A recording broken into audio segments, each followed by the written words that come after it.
Warning, the following video may contain content that is controversial and disturbing to some. Viewer discretion is advised. God bless you. You are now tuned in to The Journey.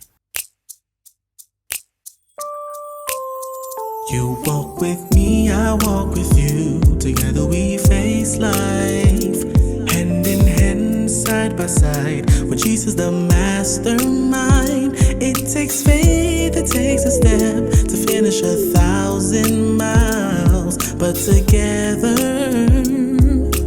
we're in this, and this is called the journey. The journey. The journey. This is called the journey. The journey. This is called the journey. Yeah.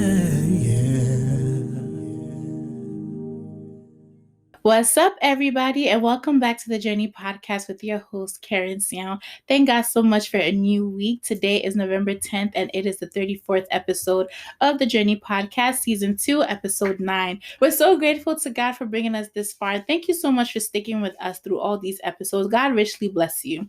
On last week's episode, we had Barbara Hyde on the show. She is our social worker. And Barbara, wherever you are, we just want to say thank you so much for coming onto the show and spewing the knowledge that you spewed.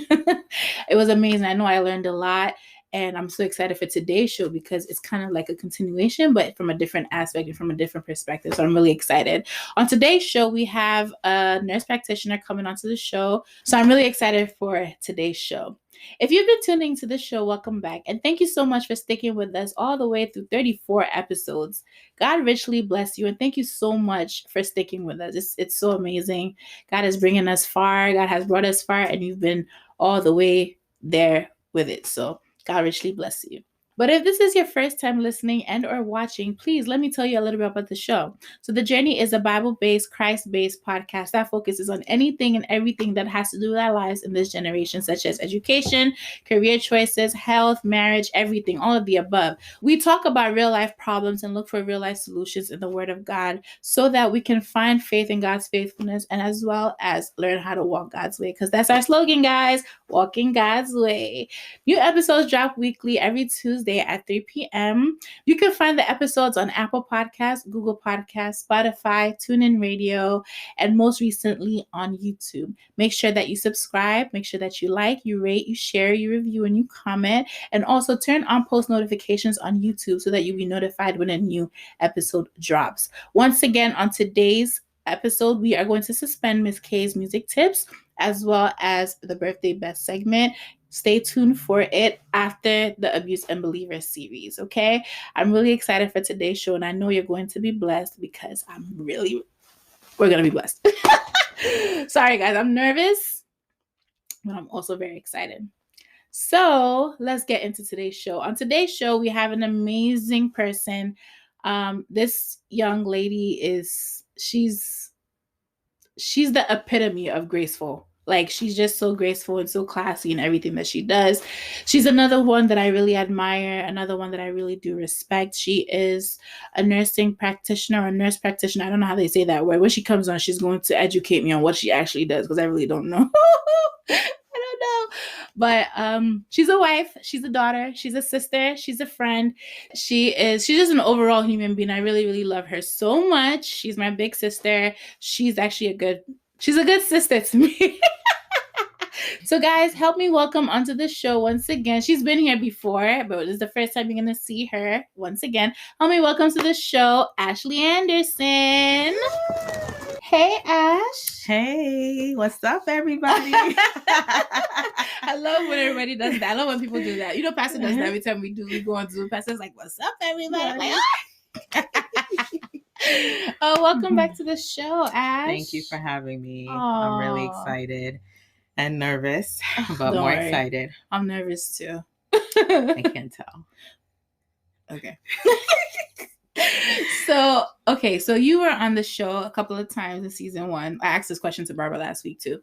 How is it being on the show then with just audio? How did you like it? I feel like I was less nervous because True. no one could see my face or my expressions. Like, I could just talk and, look however, but, knowing that you could see me and hear me. It feels it's a little weird, but it is well. It is well. Yeah. I think it's such a hassle. Look at my face. I have to wear lashes and Yeah. contour and highlight just because we're coming on YouTube. But back then I'll be like, hey Ash, Deacon Sam, I'm coming over, and then I just like wear my pajamas and a it. t-shirt and Yeah. I'm at their house. Like, And I never wear lashes. This is like the second time this year. This year. Since I've worn lashes. really? Yeah. Oh my, I what was can the first count. time? 2 weeks ago, well, 2 or 3 weeks ago for my birthday. Oh. Yeah. Okay. And then before that, we were in quarantine, and Sure. I don't think I wore it in January so this is like the second time this year. Wow. See what quarantine did, right? Oh, Okay, wow. Okay, so Mhm. before we get into, we're talking about abuse. We've been talking about it for the last 2 weeks, and this is the third episode in this series. Before we get into it, from your perspective, tell us a little bit about yourself. So we know that you were a nurse. You're a nursing practitioner now. Tell us a little bit about your career. Yeah, so I am a nurse practitioner. I Oh, that's how you say it? specialize. Nurse practitioner? Yeah. I said what? Nursing practitioner? Sorry. I'm a nurse practitioner. Graduate from Rutgers. Woo-hoo! My future school. But I've been working. So I specialized when I was in school. I was learning adult health, primary care. But I do have experience as a registered nurse in psychiatric mental health nursing. For the past 6 years, I was always doing that on the side. And then now I work in mental health as a nurse practitioner. Oh, wow. Yeah. That's really amazing. And that's exactly what we're going to be talking about today, how abuse affects mental health clinically and spiritually, kind of. Well, we don't want to get too much into that because, eventually, sorry, I was supposed to surprise you guys with this, but eventually Pastor will come onto the show to talk about it deep, like in depth when it comes to the spiritual aspect of it. So I want to tread lightly, but let's get into it today. So I asked this question when myself and Tony were on the show, the first episode. The second one, I asked Barbara the same question, and I'm going to ask you the same question. What is abuse? Okay, so it is the improper use of any objects, thing, person, animal. It can be characterized by violence, any form of maltreatment. I would define abuse as. So could it be used like lightly, like in a sense, like, oh my God, I really abused these lashes, like because I wore so many times. Yes, it can be used lightly and in the nature of the different types of abuse that we you've been discussing on the show. Yeah. So we've talked about you talk about physical abuse, verbal. Yes. And verbal could be under mental abuse or psychological abuse, emotional abuse. It can be under that category, but then there's the subcategories, and there's sexual abuse, physical, different types. There's a lot. There's a lot different types. Okay, so as a nurse practitioner, as someone who she has her notes already for me, like so that's why I'm so nervous. She came so prepared, and I'm just like, oh gosh. So as a nurse practitioner now in your field, you said you were a registered nurse in psychiatric and mental health. In your career, can you elaborate on some instances that you experienced of someone who had been through some kind of abuse and how you were able to help them out? Yeah, sure, definitely. So now where I work for a outpatient mental health services organization as a prescriber. That's like the term they use for those who practitioners who or any type of provider who can prescribe medications. And we also do psychotherapy, but we have clinical therapists in the actual organization. But I prescribe so initially when I'm talking to a new patient, we call it like an intake. So we ask, do you have history of any abuse or trauma? That's usually one of the first psychosocial, history, we do ask. So most of my patients say yes. I would say more than half experience abuse or trauma. And abuse can lead to PTSD, which is post-traumatic stress disorder. That's very common among those who have been abused. And that's basically a condition where one cannot I guess, cope well or get over an event, a traumatic event that they've experienced. And abuse is a traumatic event, especially if it's ongoing for years. Right. So we treat them. A lot of them are treated with medications, psychiatric medications or antidepressants that treat anxiety, or medications to treat nightmares, because a lot of them suffer from nightmares, flashbacks. Where it's like they can't function in life because anything can trigger the memory of the abuse or the trauma that they've been through. So the medication helps ease their anxiety, and also therapy, cognitive behavioral therapy or CBT, which really the therapists go very deep into the abuse they experience and coping skills throughout time. And that could be like a weekly thing, bi-weekly, whatever, their schedule permits. But that's what we do. I never would have, maybe it sounds really callous of me to say, but I never equated trauma to abuse. I never knew that abuse could be a form of trauma. Yes. So when a patient comes in and, like you said, you ask them questions, and then they talk about maybe they've been through this, and you prescribe them. What are there any other steps that you follow afterwards? You follow up to help them maybe uproot the seed, I guess, that was sown in them because of the abuse? Yes. So it's not a one time that I see them. We have bi-weekly follow-ups or monthly follow-ups. Okay. Monthly follow-ups are after they've been stabilized on medications.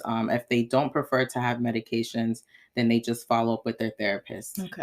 But I do have patients who I do have to do some therapy with during the call. Maybe it's really like a follow-up call to see how they're doing in general. But then, some can go into abuse that they're still even experiencing and trying to get past it, or not knowing what to do, or a lot of legal issues pending because of, maybe the abuser and all of that. So it's a continuum of care that we do with the patients. Yeah. Okay. So right now in your field at this moment, you're doing telehealth, right? Yes, we're doing telehealth since COVID. Yeah, since COVID, since March, actually, the organization has been doing telehealth. So it makes it a little challenging because you're not. That's what I was going to ask. Yeah. You're not seeing, you don't have that in-person visits to really check, to really know if someone is okay. Because, they can over the phone. Yeah, over the phone, true. it's very easy to have different tones. But, seeing someone's face, even seeing any physical signs of abuse is very important. So it does make it challenging. Yeah. Wow. Okay. So let me ask you personally, have you ever been in an abusive situation? Any form of abuse? I think Barbara came, she talked about sexual abuse, her experience of sexual abuse, physical abuse. I talked a little bit about my situation with an ex that was going, well, I didn't get into details, thank God, but we talked about how it stemmed from verbal and emotional, and it was heading towards physical abuse. It was heading into physical abuse had I not moved here. Okay. So thank God that, that's what God saved me in that aspect. Yes, but for you, have you ever been in any situation that Yeah, so I don't know what type I would define it as, because it didn't go into, it could have went into a sexual abuse. When I was around 10, my family and I, we went to Ghana for 3 months. It was from whenever school is out to probably even, I think we left school maybe 2 weeks early. Oh, wow. And then returned middle of September. It was a very long trip.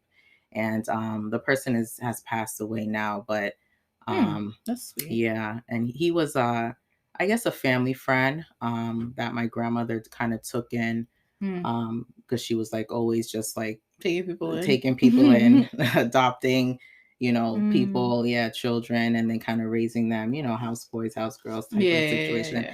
So we were in the room. I know it was myself and my brother in the house at the time, and he was like laying down, and then I guess he motioned for me to kind of like sit on top of him.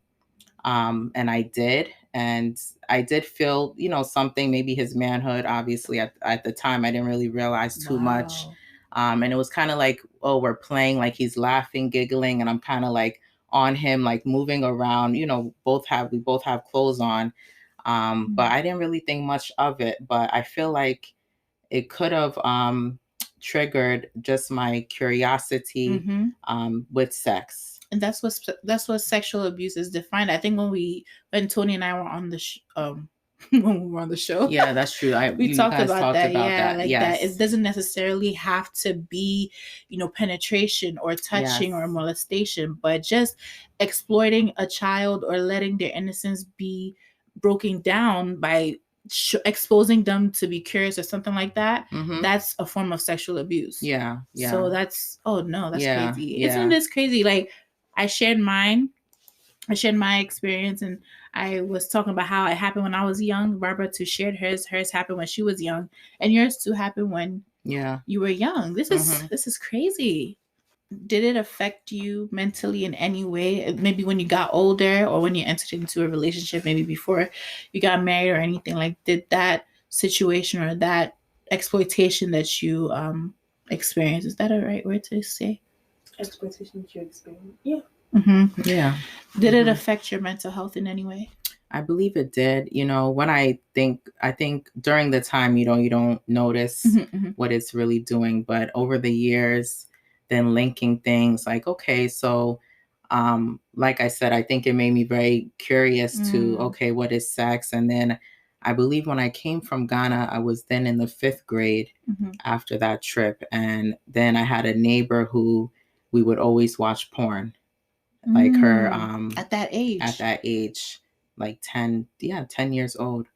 And I can't remember if we started watching it from before I went to Ghana or not. Like, I still can't remember which one happened first, but I know that it was around the same time. And there was a time period of every time after school, I'll just go to her house, and we wouldn't do anything with each other. We'll just sit there in her parents' room. Her parents had like a luggage of like porn tapes. That's when like tapes were, that was what, 1999, 2000. So it was, She was 10. I was 2. And so I think that early exposure, I later was like, that was very almost traumatizing, even at that age, to be watching stuff like that, and just always having the curiosity. So I feel like that's why then I ended up exploring that early on in high school when I had the opportunity. And then in high school, I was on and off with this boy, and we always had fights like every month, like verbal, back and forth. And one time I slapped him. Whoa. And then he turned around and had me in a chokehold after, like minutes after I smacked him, and, verbal back and forth. And I legit couldn't breathe. And then I just kept, trying to scream, okay, stop. And he eventually stopped, did that to scare me, obviously. But like I believe Barbara said, last week, you don't see that you need to leave or that it's really a problem, even though okay, this is toxic, but this little part of you that's still, well, in my age, it wasn't love, it was infatuation, like you mentioned. But this infatuation, because he was my first, and I couldn't like let it go, even though it was very toxic. It was, I would say I was more emotionally abused in that relationship, just from him playing a lot of mind games, manipulating. And that was even what I had here in my notes as types of abuse, with mental abuse, humiliating, criticizing, controlling, shame, accusing, always like, accusing someone of something. And the criticizing, is good to be criticized. Obviously, that's how you grow and get better. But if the person is always constantly just criticizing, never praising, that can be a mental abuse. So Wow, Yeah, really? it could be a form of mental abuse, emotional abuse. So I feel like I was a victim more of the emotional mental abuse Rather from like that relationship physical. more than Okay. physical.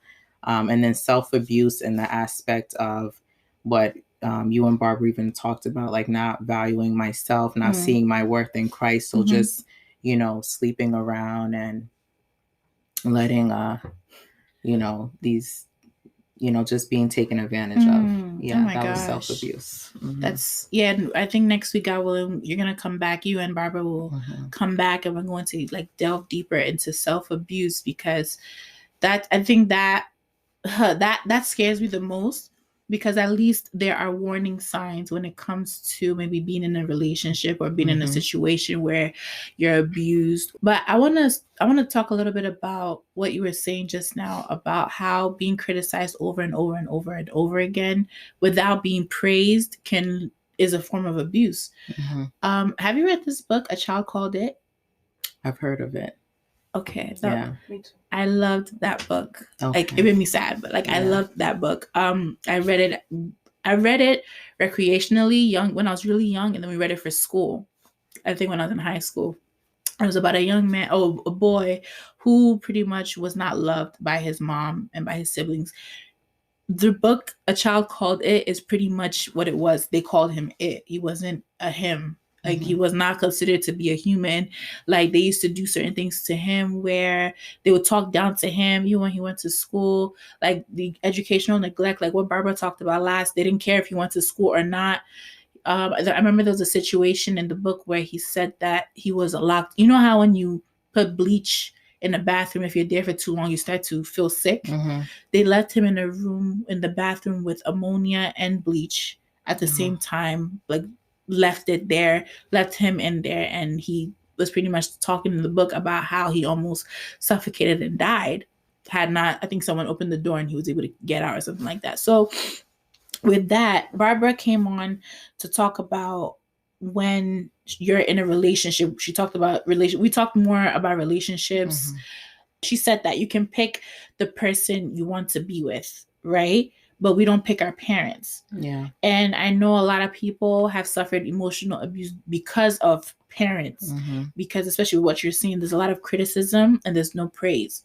So can you explain to us like the effects of that? Like, when a parent is abusing the child, like I don't think they even know that they're abusing their child, but as you're saying, as per your definitions, these are forms of abuse. So can you talk a little bit about that, how that works, or how that can affect someone mentally? Definitely. And even I watched a TED Talk that shout out to Lucy Ayim for sending me this TED Talk, 15-minute TED Talk by Dr. Nadine Burke Harris. She's a Surgeon General of California since 2019. And it was about childhood trauma affecting health across a lifetime. And I even sent this to some of my colleagues when I watched it like a month or two ago. And it's very, I think what I got out of it is that it's like, it's very important to identify early on the abuse that a child is going through. Even just, I think as far as with like the signs of a child even going through any type of trauma, just being withdrawn, even social anxiety or socially awkward, due to like that neglect at home. But as far as with specifically the criticizing, words like parents say, "Oh, you're no good." They come home with maybe a C or a D on the report card instead of maybe praising the other good grades or finding out, okay, why did you get these grades? Like, what's going on? Is it like no effort, or are you putting in the effort? It's just this constant criticizing. So then when they do get older, they constantly believe that they're no good. Like that whole you're no good, because even if it's said in different ways, it all comes down to them not being good at anything. Because I've had a lot of patients too who, when I ask about the abuse, they point back to, oh, my dad would always mentally abuse me. And I'm like, oh, go into that in detail. And it's a lot of the criticizing about anything they did. So they never felt they were good enough for their parents. So then later, that's what leads to the anxiety, depression, even like real, more advanced psychiatric conditions, like schizophrenia, schizoaffective disorders, bipolar, because I feel like a trauma, any type of trauma can trigger that change in your brain. And then you can just become paranoid, delusional because of that specific trauma. Wow. Yeah. As you're speaking, the only thing I'm thinking about, excuse me to say, African parents. That's the only thing I'm thinking about, because, and Pastor says this all the time, what they could do or what they were equipped with is what they gave us, right? But I do know, and I'm not saying these are my parents, but just please. Sorry, mommy. Sorry, daddy. But I do know a lot. I think a lot of African children can relate when I say this, that it's like they don't, what you're saying is exactly what they do in a sense, and I think it's because they feel like that is me being hard on you is going to help you get better, not knowing the other side of it, that it can really affect a person's mental health. Yes. Yeah. Because then a child can push themselves too hard over the limit and always feel like they have to be perfect, and no one can reach perfection. So even it reminds me of the show This Is Us, because one of the Randall, that's one of the characters, as a child, he always pushed himself, even though with him, he wasn't criticized. He just pushed himself always, because he wanted to just be perfect, or he was competing with himself, not really with anyone. So then over time, it led into actually he had a traumatic episode because his father then passed away when he was a teenager. And I felt like he was always trying to, show his father that he could, he, even though his father wasn't that type of pushy dad, but it led him to suffer from anxiety.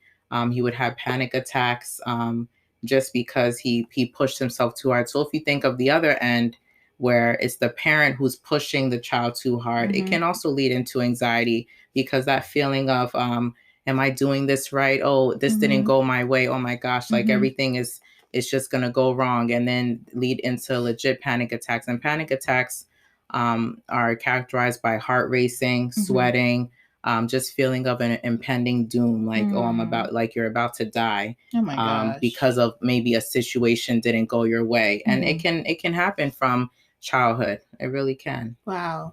So I think I asked Barbara this question last week, and I think you're confirming it, honestly, because we talked about how abuse can be avoided if the foundation of a person is stable or secure or firm, let's say, especially in Christ.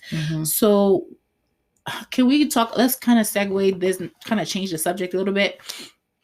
Can we talk about mental health and the believer? Like, we know that, as I think this also falls in line with the self-worth, and hopefully we'll talk about the self-abuse thing, but as a believer, we're supposed to know our worth in the sense that we know that Christ bought us with his blood. So when someone is experiencing, someone has experienced a form of abuse and it's so traumatic that it affects their mental health, as a believer, how do we see the signs? And I know definitely prayer, but how do we see the signs and then take active steps to get out of that? Yeah. So how do we see the signs in someone else or in ourselves? Okay, we can talk about ourselves next week. Let's wait for that. Yeah. Right? Okay. Yeah, that's fine. Okay. Yeah. So in others. Others, let's say. So I think if we see our brother or sister who may be withdrawn from activities, going on in the church, or may always even be negative, like someone who's always negative, because it goes back to maybe they've never, something they were doing that could have been good or positive was never appreciated or never acknowledged. So, and it just caused them to think that maybe everything is negative, nothing will ever go right for them. And I think more of like, because it's hard if the person doesn't really tell you. I think you just have to be very of like just like the withdrawn and not maybe speaking much, even though some people could just be quiet by nature. But I think more of the withdrawn or even the anxiety, you notice that everything is like makes them very panicky and very irritable, maybe always angry. Are you crying? No. I'm not crying. I'm not crying. You sure? So then what's happening? Water is falling out of my eyes. Oh my gosh. What's going on? No, I'm not crying. No, water can't. Is the eyelash in your eye? No. Are you thinking of stuff? She crying. I'm not crying. Oh. A view series. Welcome to the journey. I'm not crying. Gosh. Okay, please continue. You were speaking. Okay. I'm good, guys. Oh. So yeah. I think those are all signs that we need to pay attention to. Maybe, bizarre behavior where they're saying or doing things that just, we're not one to judge what is right and wrong, but just not that's maybe just out of the ordinary with things that they say or do. But I think a lot of the withdrawn things, because those, victims, especially physical abuse or even mental abuse, a lot of victims, they're scared to speak up. They're scared to even say anything among crowds, especially if they've been criticized their whole life. That's true. Yeah, then it shuts them down. Yes. So I think it's important we recognize, and like you said, we pray for them. If we are able to maybe mention it to, a special leader. Yes. That would be great instead of approaching the person ourselves. Yeah, I was going to ask that because I know, like, especially in your field, when the patient comes to you. Yes. So because it's different. Yes. So it's like, that means they want the help. Exactly. So if you see someone, especially with your knowledge in the field that you work in, especially when you see someone, that these are the signs, but you can't just go and be like, hey, I think you've been mentally abused, or you can't do that. Yeah. So it makes it a very tricky situation. But I love what you said, that take it to a spiritual leader, take it to the pastor, whoever can help in the best way that they can. Even a lot of narcissistic behavior, because maybe the lack of attention growing up. Can you explain what that is? Narcissism is, I believe, a condition in which an individual always wants to kind of be the center of attention. Everything is about them. So a lot of people who do that, maybe they lack that growing up. So then they kind of want that attention. Even I feel like when Barbara, last week, you both were discussing about, fathers who are there, but they're not really there. Like, so the attention, because I feel like that was with me. Like, yeah, I grew up with my father at home, but then we didn't have that special father-daughter bond. So then I kind of sought that out there, out wherever, I could find it, even though it was so toxic, but it was comforting, I think. And at the time, I didn't realize that's what I'm doing, but I needed a male to figure. Just give me the attention, a male figure to give me that attention, so that it kind of satisfies something in me, and I didn't realize that at the time, but that's really what it was. And then when I realized that, I've had plenty of talks with my dad even about this, because he's very like open.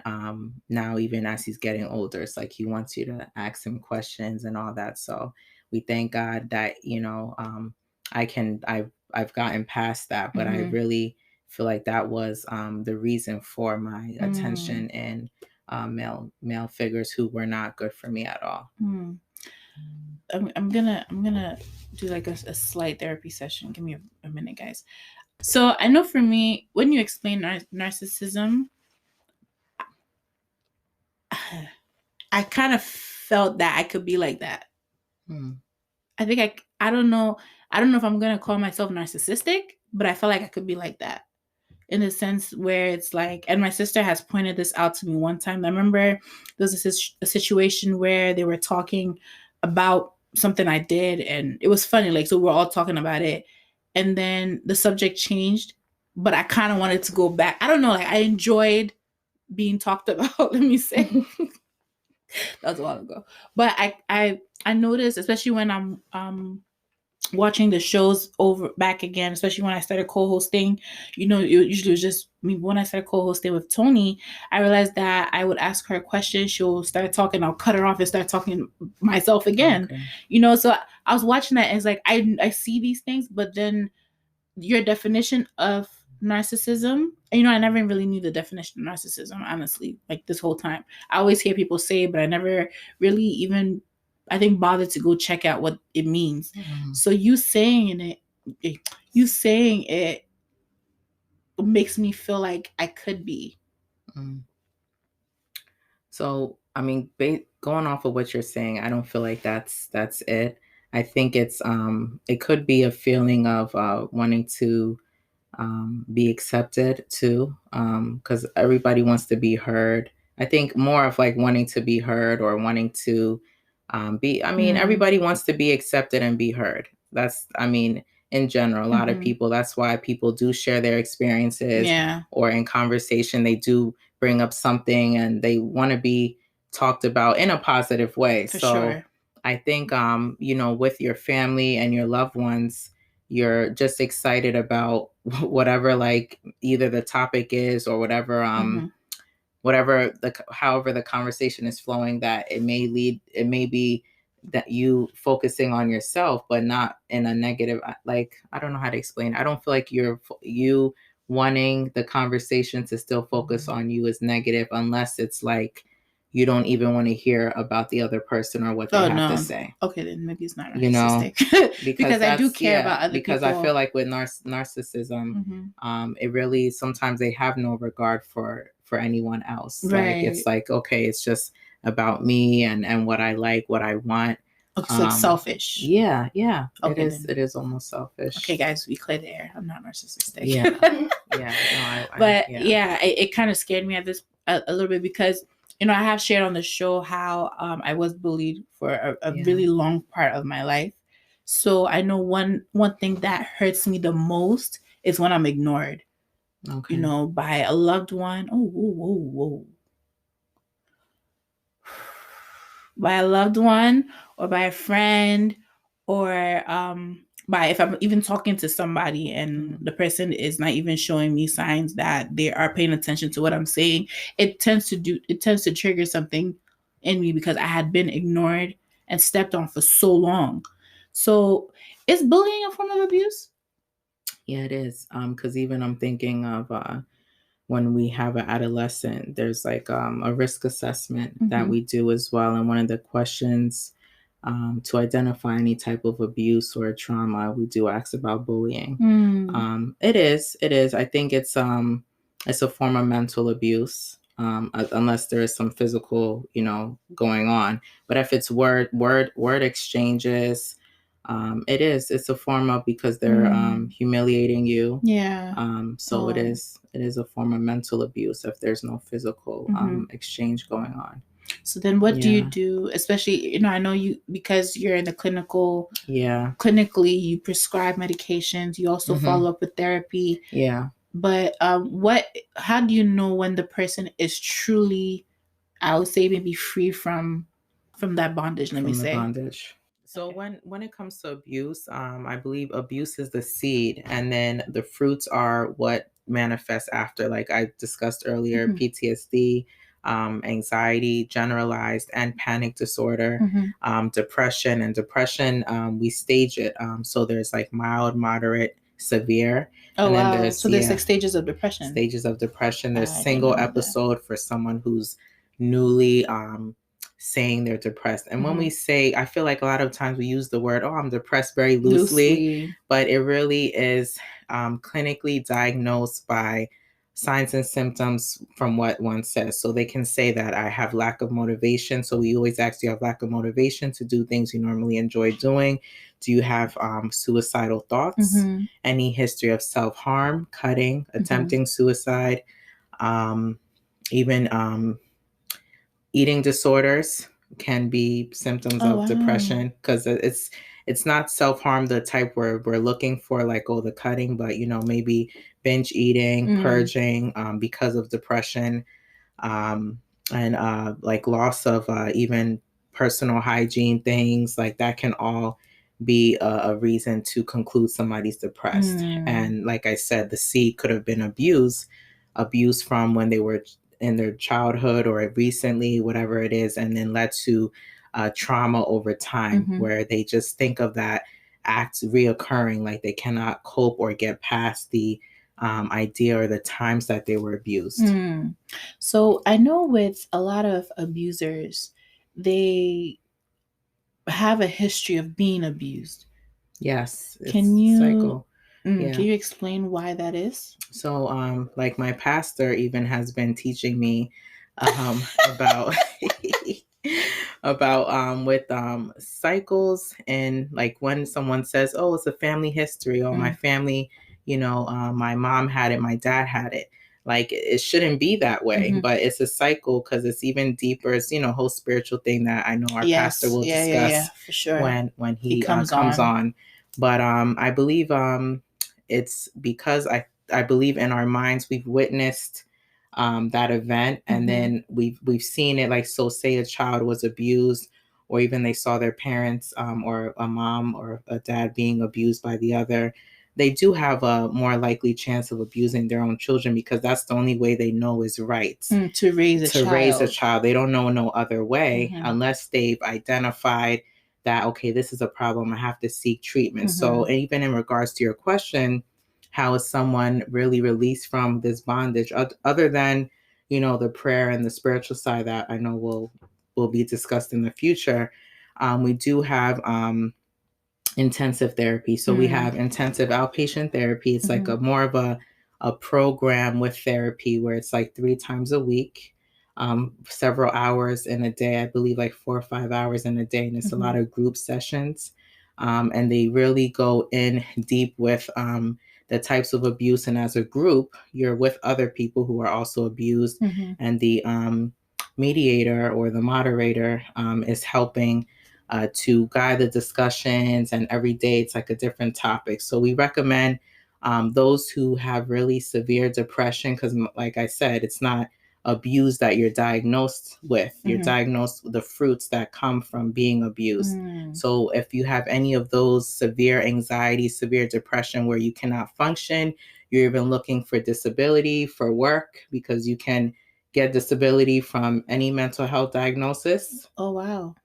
If you have it very severe, it doesn't just have to be the psychotic ones. If you have severe depression and anxiety, you could, get disability from that, because it can be proven that you lack the mental capacity to perform your job functions.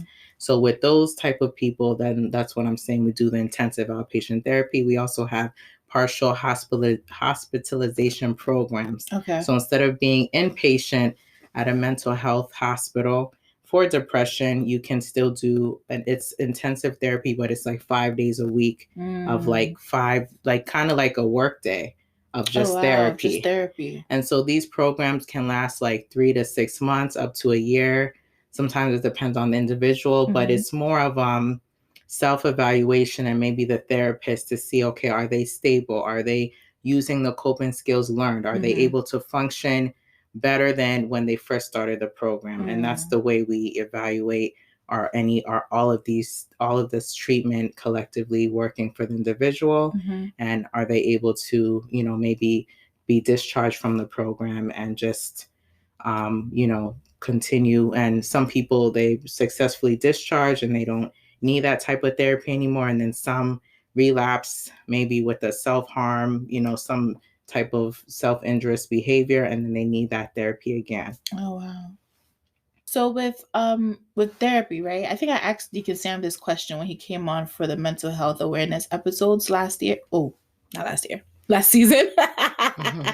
Last season, I asked him, like, I was talking to him about how mental health is stigmatized, especially as a believer or even in our culture. So with therapy, I have heard believers say that it's not biblical to go to therapy when your pastor is there. Mhm. So can you talk a little bit about that? Like, as a believer, should we take advantage of the services of therapy? I personally think it's okay. I don't think, obviously, it's great to go to your pastor for counseling advice, but also you have to keep in mind of your pastor's schedule Right. and not be that church member who's just keep burdening or dumping their problems constantly when you know that maybe this is something that you need to talk it out more, and you personally need to seek God's face about it and not just, go to your pastor and look for like a quick solution. Because even with my pastor, he won't tell you, oh, you need to do this, this, and that. He'll hear you out and give you the counseling you need, but really it's ultimately your decision about whatever it is that you're discussing. So I do recommend therapy, but I could see why some may say, it's not, because it can just end up being like you're venting and there's no solution, and you're just talking, and then it can, when you even talk too much, it can lead to like gossip and all that. You can maybe even make gossiping about a person, a family member, when it's not even that. Yeah, it's not even about that. It could tend to be careless talk in therapy. So I think if it's a guided therapy where you have legit maybe anxiety issues, or you do have issues within that, you just want to hear, you want someone to hear you out, and especially a neutral person, then I think it's fine, because just like there's different marriage counselors that are accessible, even, who are like pastors and all that, or just people who become certified marriage counselors, and people seek them out.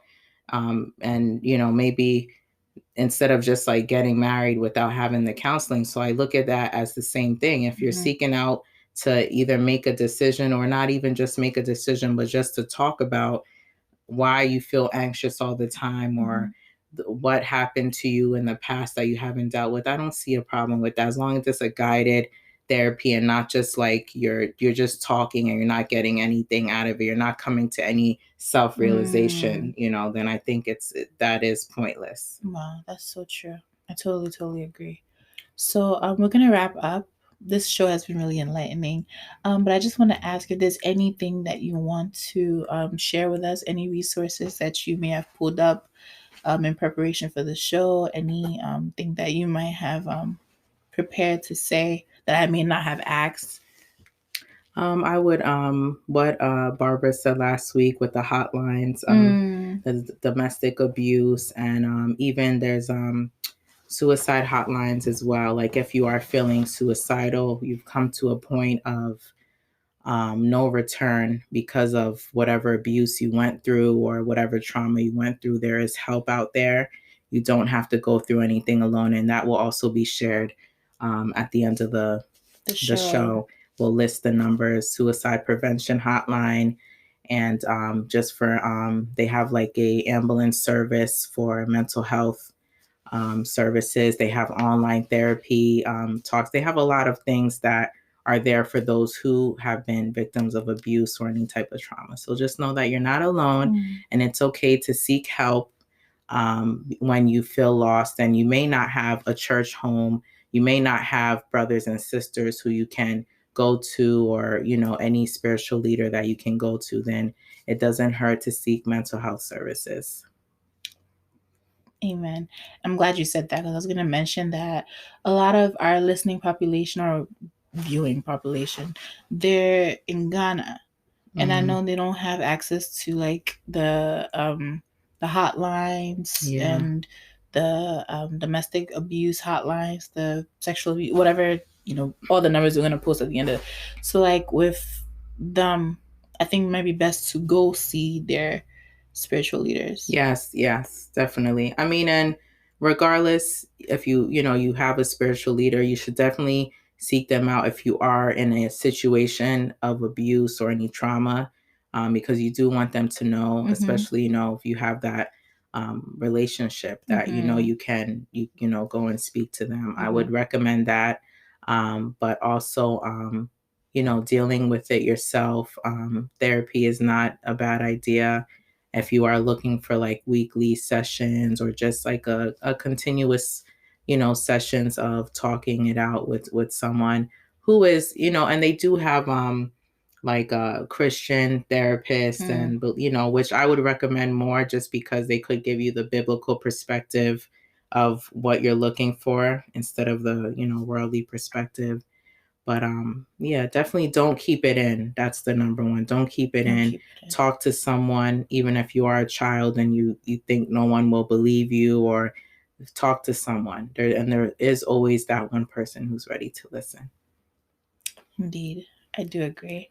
God bless you so much. God bless you. I really appreciate you honoring the invitation and coming onto the show. Anytime, girl. Yeah. Wow. I really enjoyed this episode because I got to understand, I hope you did as well, I got to understand the clinical aspect of it, especially the mental aspect of it. I actually did not think that bullying was a form of abuse. So I'm really glad that I learned that today. And if anybody's out there, as Dr. Ash said, she doesn't like that, but we're talking to her in her field. So I'm going to call you Dr. Ash today. As Dr. Ash said, someone is ready to listen. Someone will listen. Even if you don't think they're listening, someone's there to listen. So I'm really glad that I got to learn what all I learned today. And I hope you learned as much as I learned today. So once again, thank you so much. Thank you, girl. It was a pleasure. Thank you so much for listening to the Journey Podcast with your host, Karen Xiao.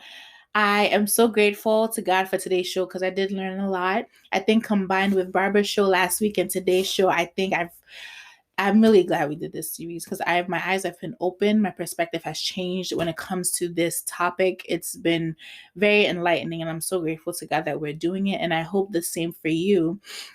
To stay connected to the journey, make sure that you follow our Instagram page at @thejourney_podcast, like our Facebook page, The Journey Podcast with Karen Xiao, and subscribe to our YouTube channel, The Journey Podcast with Karen Xiao. Make sure to check out our website, tjpodcast.com. And I would love for us to continue the conversation in the comment boxes and in our DMs. So please and please again, reach out to us. Feedback is most appreciated. God willing, next week, Barbara and Ash will be back onto the show to come to talk to us about self-abuse. I think we've mentioned it here and there when the first episode, the second and the third episode, but for the last episode, we're going to come on to talk about self-abuse in the believer. That show might be a bit shorter than usual, but I'm really excited because a lot of the questions I had were veering towards that topic, self-abuse. So I really can't wait for next week for us to have that conversation about this sensitive topic. Okay, I'm really, really excited. So stay tuned for that. On that note, remember, the fastest runner doesn't always win the race. The strongest warrior doesn't always win the battle. The wise sometimes go hungry, and the skillful are not necessarily wealthy. Those who are educated don't always lead successful lives. It's all decided by God through times and seasons. I love you all. God bless you all. Stay safe, stay blessed, and have a wonderful week. You walk with me, I walk with you. Together we face life, hand in hand, side by side. With Jesus the mastermind, it takes faith, it takes a step to finish 1,000 miles. But together, we're in this, and this is called the journey. The journey.